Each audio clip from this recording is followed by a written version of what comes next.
वक्रतुंड महाकाय सूर्यकोटि समप्रभ निर्विघ्नं कुरु मे देव सर्वकार्येषु सर्वदा वसुदेव सुतं देवं कंसचाणूरमर्दनं देवकी परमानन्दं कृष्णं वन्दे जगद्गुरुं गुरुर्ब्रह्मा गुरुर्विष्णुः गुरुर्देवो महेश्वरः गुरु साक्षात् परब्रह्म तस्मै श्री गुरुवे नमः।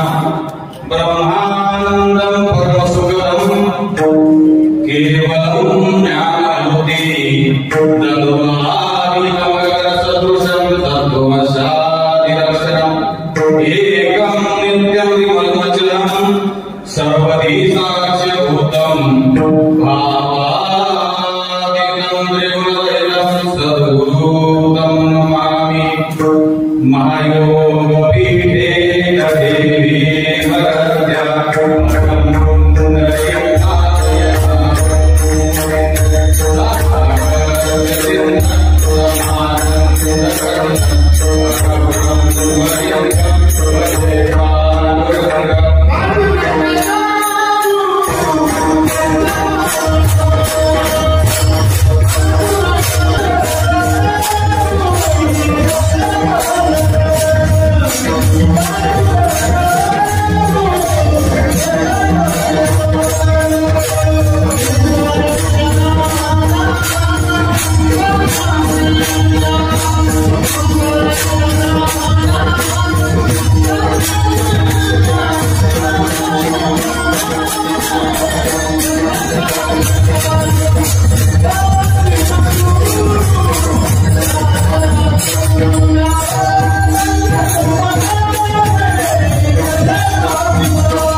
ज्ञानवायु माया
पतित कीर्तिवान अवतार तुम्हारा कारणे उद्धाराया जन जड जीव वाढावया सुख भक्ती भाव धर्म तुका मुने गुण चंदनाचे अंगी तैसे तुम्ही जगी संत जन अवतार तुम्हारा कारणे उद्धाराया जन जड विठ्ठल विठ्ठल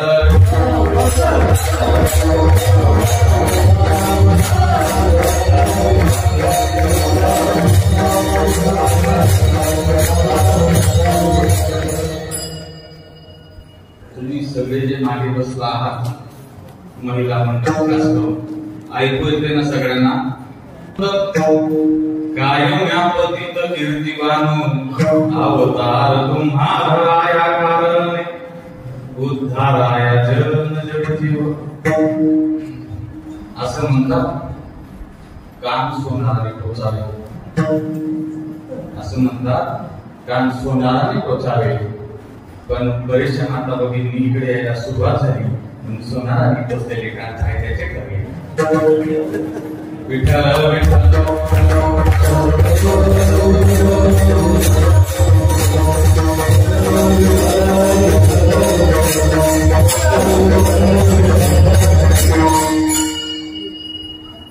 वा जसं एक पक्षाला तुम्ही सुंदर हे बघा आजचा जवळपास म्हणतो 6वा दिवस 6व्या दिवसाची पुष्प सेवा कीर्तन रूपी सेवा माझ्यासारख्या पामराच्या वाटेला आमचे हरिभक्तद्वारे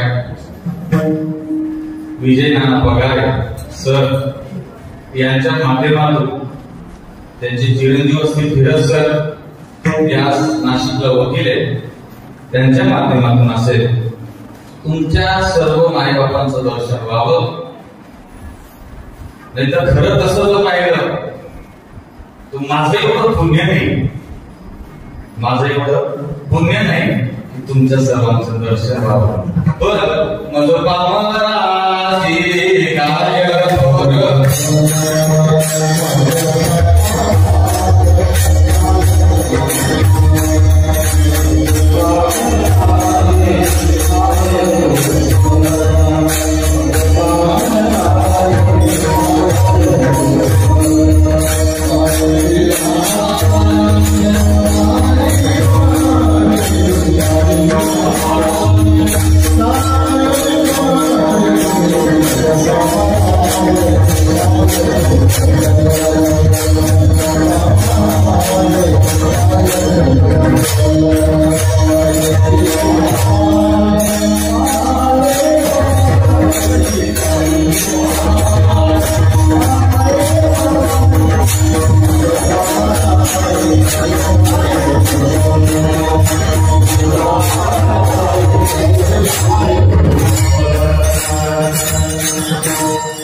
बहाने पाहिजे असो जवळपास 70 वर्ष या न्यायालयात सरकारला पूर्ण होत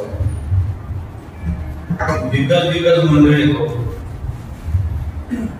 आम्ही ज्यावेळेस इथे येऊन पोहोचलो त्यावेळेस माझ्या अगोदर सर्व मंडळी आमच्या पगार दादांकडे बसलेली होती आणि दादांनी सांगितलं त्याला घरी जायचे गाडीची पार्क केली आणि घरी जायला निघालो दरवाजाच्या आतमध्ये एंट्री त्या सर्वांच्या भाषेत सांगायचं म्हणजे गृहप्रवेश करताना बघितलं की सर्व मंडळी अगोदरच बसलेली होती मी डायरेक्ट सांगा पण तरीही त्यांना बरायचे ग्रुप आहे की ह्या सर्वांच्याही समोर भगवंतांनी तुमच्या सर्वांच्या श्रोत्यांकरता आणि खास करून आमच्या पिंपळनेर गावाचं वैभव आमचे पंकज आबा कसं पाहिलं तर पंकज हे त्यांच्या चिरंजीवांचं नाव त्यांचं मूळ नाव भालचंद्र शंकर शेठ दुसारे. एखाद्या कीर्तनकाराचं कीर्तन किती आवडावं याहीपेक्षा त्याच्याही पलीकडे जाऊन सांगतो की त्या कीर्तनकाराला कीर्तन संपल्यानंतर नाही असू द्या, तुमची गाडी आणली असेल, 4 चाकी असेल, हरकत नाही, पण बाबा आता ही जायची वेळ नाही, आता 1 वाजते जवळपास, तुम्ही आता इथे मुक्काम करा, सकाळी माझ्याकडून चहा घेतल्याशिवाय मी जाऊ देणार, असं अधिकाराने सांगणारी ही व्यक्ती मात्र विठ्ठल.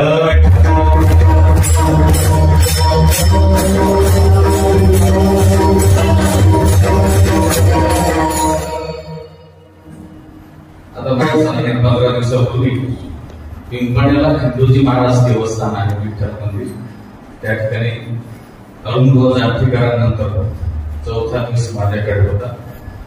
बाबांचा इतका आग्रह बाबा असं काय तुम्ही लांबून आला काही हरकत नाही, 2-2.5 तासात चालले झालं काहीच अडचण नाही, पण रात्रभर थांबा. आणि घरी गेल्यानंतर असं वाटत होतं ही रात्र संपू नये. बाबांनी सांगावं, मी ऐकत राहतो. जायखेडकर मावली असतील, मोठे बाबा असतील, वाडेकर महाराजांचं रामायण असेल, वाटतं त्या ताईचं शिवानी ताईचं भागवती त्यांच्याकडे शिव महापुराण काहीतरी झालं. दादाने बऱ्याच परिचय नंतरही परत करून दिला. अशा ह्या सुंदर वर्णामध्ये ज्या गावाच्या नावातच देश सामावलाय, ज्या गावाच्या नावातच देश सामावलाय, आणि एवढं मोठं भलं मोठं देवालय. एक छोटीशी गोष्ट जवळपास सगळ्यांच्या निदर्शनास आली असेल की भगवान महादेव भोलेनाथ यांना आपल्या ह्या परिसरामध्ये असेल त्याची ख्याती जर कोणी केली असेल सध्याच्या काळामध्ये, तर कोणी केली सांगावं? बोला प्रदीप मिश्रा. सगळं प्रदीपजी मिश्रा. केवढं म्हणजे ज्या ज्योतिर्लिंगांचं दर्शन जर घ्यायचं ठरवलं तर ते ज्योतिर्लिंग बरीचशी ज्योतिर्लिंग महाराष्ट्रात आहे, तरी आपल्याला त्याची ख्याती माहिती नाही, त्याची महती माहिती नाही. आणि प्रदीप मिश्रांनी यावर बेलाचं पान समजून सांगावं, प्रदीप मिश्रांनी यावं बेलाचं पान कसं ठेवावं ते समजून सांगावं. आणि त्याच्याही पलीकडे जाऊन सांगतो की आपल्या ह्या वारकरी संप्रदायामध्ये जर पंढरपूरची वारी करणारा जर कोणी भक्त असेल पहिला, तर कोण बरोबर? भगवान शंकर भोलेनाथ. तर त्या महादेवाच्या मंदिरामध्ये परमपूज्य पांडुरंग शास्त्री आठवले हे गाव स्वाध्याय परिवाराचं सुद्धा आहे ना. वा, दादांनी खूप सुंदर वर्णन केलंय. सौराष्ट्र सोमनाथांचं श्रीशैली मल्लिकार्जुनम उज्जैन महाकाल ओंकार मल्लेश्वरम परल्याम वैद्यनाथं जडाकिना भीमशंकरम सेतुवंदे दुरामेशम नागेशम नारुगावने वाराणस्यां विश्वेशं ब्रह्मकं गौतमी तटे हिमालय केदारं ग्रीष्मेशं शिशुकाले एतानि ज्योतिर्लिंगानि सायं पार्थपठेन्दरा सप्तजन्म कृतं पापं स्मरणेन विनश्यति. सप्तजन्म 7 जन्माचं ज्याचं पाप नाहीसं होतं ते सौराष्ट्र सोमनाथांचं श्रीशैली मल्लिकार्जुन. त्या 12ही ज्योतिर्लिंगांचं नामस्मरण, त्या 12ही ज्योतिर्लिंगांचं दर्शन, त्या 12ही ज्योतिर्लिंगांचे आपण जिथे होते ते 12 ज्योतिर्लिंग. आणि एवढंच नव्हे, आद्य शंकराचार्यांनी एवढंही सांगून टाकलंय की याचं पठण किती वेळा झालं पाहिजे? सकाळ संध्याकाळ कितीही वेळा तुम्ही अहोरात्र त्याचं नामस्मरण करा तरी त्याला पारावार नाही. असं या नामस्मरणामध्ये मला तर नवल वाटलं. ज्या मंदिराला अध्यक्ष नाही, ज्या मंदिराला अध्यक्ष नाही, उपाध्यक्ष नाही, खजिनदार नाही, तरी त्या मंदिरासाठी देश शिवाडे या गावाच्या ग्रामस्थांनी 75 लाख रुपयाचं मंदिर बांधलं. 75 लाख रुपये. नाही तर ज्याच्याकडे आता हे तुमच्याकडचं नाही, हे आता तुमच्याकडचं नाही म्हणून तुम्ही टेन्शन घ्यायचं नाही. ज्याच्याकडे सत्याची वर्गणी मागायला जावं त्याचा पहिला प्रश्न असा होता, कसा करता लागेल हे पैसे कशा करता लागतात, इथून सुरुवात. मग पुरीची डाळ तुम्ही महाराजा आणणार आहात का? नाही, मी गावरानी घरी थोडी डाळ. कितीतरी प्रश्न म्हणजे तो देतो 100 रुपये आणि चौकशा 100 करून टाकतो. पण भाग्य बघा तुमच्या सर्वांचं की आज 75 लाखाचं एवढं भव्य दिव्य मंदिर उभं राहिलं. त्या सर्व माता भगिनींना बसण्याची अतिशय सुंदर अशी सोय आहे. पण त्याचा हिशोब ग्रामपंचायतीच्या फलकावरती दिलेला असतो. एवढं पार्क आहे गावात, एकही रुपयाच्या इकडे तिकडे नाही.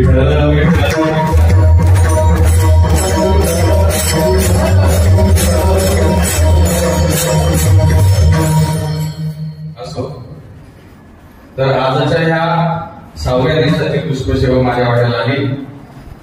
माझ्याबरोबर संगत करणारे हरिभक्तपरायण एकच नाव फक्त लक्षात राहिलं, दोन्ही पांडुरंग माझे तिरंग, एक चंद्र भागे तिरी एक माझ संग, आणि दोन्ही पांडुरंग माझे तिरंग. विजय नाना असतील, काळे गुरुजी, काळे सर आमचे, त्याच्याबरोबर सगळी मंडळी, सगळ्यांचं नाव लक्षात ठेवण्याचा खूप प्रयत्न केला. पण एकामुळे एक बळी असे सर्व महाराज मंडळी आळंदी क्षेत्राहून आलेले आणि या सर्वांच्या सानिध्यामध्ये गोड असा आजचा कार्यक्रम. बघा अभंग घेतलाय तुकोबारायांचा, एकदम सोपा साधा सरळ, समजेल, रुचेल, पचेल, आवडेल असा. ज्यावेळेस इकडे यायला निघालो ना त्यावेळेस अभंग डोक्यात थोडासा वेगळा चालला होता, काहीतरी वेगळं काहीतरी अभंग घ्यावा. आणि आमच्या दादांनी बोललेलं होतं की माझ्या ताब्यात ते नसतं. अभंग वेगळा होता, पण ज्यावेळेस इथं आल्यानंतर असं लक्षात आलं की ही भूमी जायखेडकर माऊलींची. पत्रिकेत मला वाटतं सोपान काकांचंही नाव मी बघितलं, सोपान काका असतील, बरीचशी दिग्गज मंडळींची नावं त्या पत्रिकेत आहेत. ही भूमी त्या संतांची आहे आणि ही संतांच्या भूमीमध्ये मी बाबा कीर्तनासाठी उभा राहतोय. त्यावेळेस तुकोबारायांचे शब्द आठवले की बाबा रे, या पृथ्वी तलावरती एवढे मोठमोठे संत होऊन गेले, ज्ञानोबाराय, तुकोबाराय, नाथ महाराज, एवढे मोठमोठे संत होऊन गेले, पण तरी सुद्धा मला असं वाटतं मी काय आहे पामर आहे, मी तेवढा अजून तयार झालेलो नाही. म्हणून मला असं वाटतं तुम्ही संत माय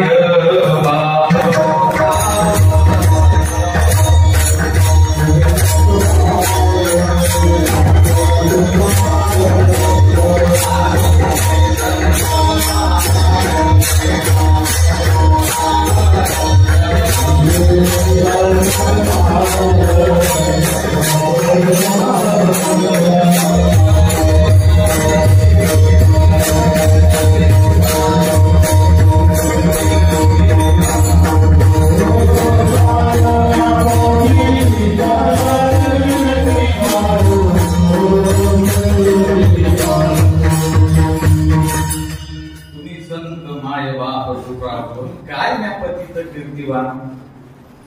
तुकोबाराय असं म्हणतात की हे संतांनी अवताराला यावं. ते कोणासाठी बरं, कोणासाठी भगवंत आणि संत अवतार कोणासाठी घेतात सांगा. तुम्ही बोलत चाला कमी घरी मी जाऊ अवतार तुम्हाला कारण उद्धाराया जडजीवांचा उद्धार करण्यासाठी संत अवतार घेत असतात. त्याही पलीकडे जाऊन तुकोबाराय असं म्हणतात की हे अवतार येण्याचं खरं कारण आहे की ह्या धर्ममंडपामध्ये बसलेल्या सर्वांचं सुख वाढलं पाहिजे, भक्तिभाव वाढला पाहिजे, त्यांना कुळाचार लक्षात आला पाहिजे. आणि हे संत सांगता सांगता सांगता तुकोबाराय संत दादावर आल्यावर अरे तुम्ही संत पाहिजे काय, त्यांच्याकडे एक महत्वाचा गुण असतो बाबा. कोणता गुण असतो? त्यांच्याकडे चंदनासारखा गुण असतो. तुका म्हणे गुण चंदनाच्या तैसे तुम्ही जगी संत जन. आला परत जाईकडे कर्मावली असून सर्व जे मी काही संत म्हणते आपल्या परिसरात जेही होऊन गेले त्यांच्या सर्वांच्या चरणी एकदा सतशा नमन. आणि ह्या झाल्या अभंगाच्या ठळक वा. आणि आता विस्तृत अभंग सोडवायचा. अभंग सोडवत असताना ज्या तुकोबारायाने हा अभंग आपल्या सर्वांच्यासाठी लिहून ठेवला त्या तुकोबारायांचा एकदा पुन्हा स्मरण करतो.